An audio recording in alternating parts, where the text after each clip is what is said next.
This question they are saying state the universal law of gravitation. Okay, so let's go with this. Here we have universal law of gravitation.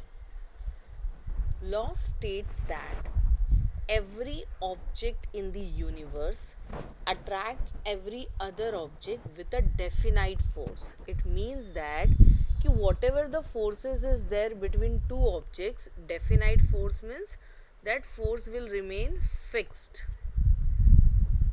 Okay, so let's say we have two objects. So between these two objects there is a force, and this force is basically fixed.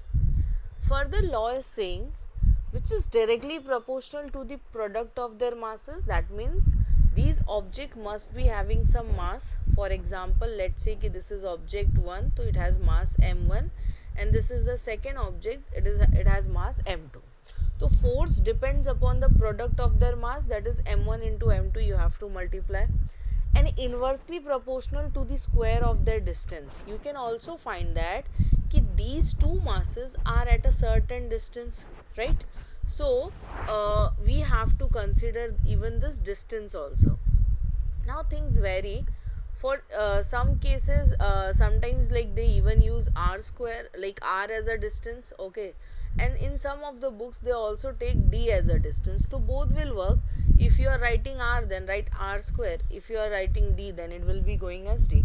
So you can take the distance as r or d, both will work. Okay, so I hope it is clear to you all. This is what the law is. Okay, every object in the universe attracts every other object with a definite force, which is directly proportional to the product of their mass and inversely proportional to the square of their distance.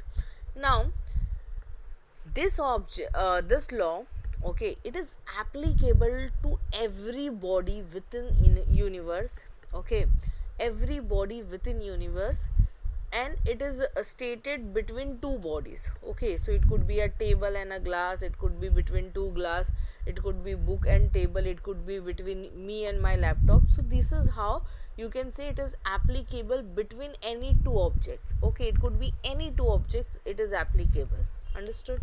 So I hope law is clear. In case if you have any doubt, so you can reach to us. Thank you.